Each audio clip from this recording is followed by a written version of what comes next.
There is a moment in Joseph's story where revenge is finally possible, and he walks the other way. In Genesis chapter 50, we step into the final scene of Joseph's story. His brothers fall before him, terrified that now their father is gone, Joseph will finally pay them back for selling him into slavery years earlier. Instead of taking his chance to hurt them, Joseph speaks words of comfort and promises to provide for them. First, notice the setting. This happens in Egypt, after long years of power, famine, and family separation. The brothers bow down, the same brothers who once watched him disappear into a pit and then into chains. They send a message, they beg, they offer themselves as servants. The text shows Joseph weeping when he hears them, not hardening.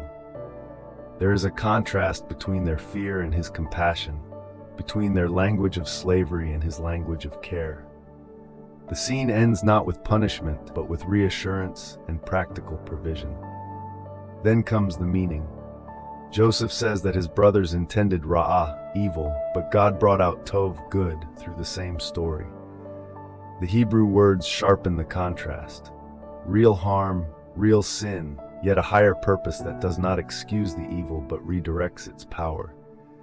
For the first hearers, this showed that God's providence could work even through betrayal and injustice. Paul echoes this pattern in Romans 8:28, saying that God works all things together for good for those who love him. Jesus pushes the same direction in Matthew 5 verse 43-45, calling his followers to love enemies and look like their Father who sends rain on the just and unjust.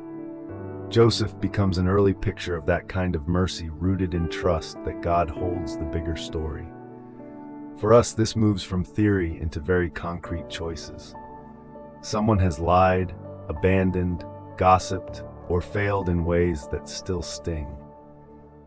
The first action is honest naming of the ra'ah, the real wrong, instead of pretending it did not hurt.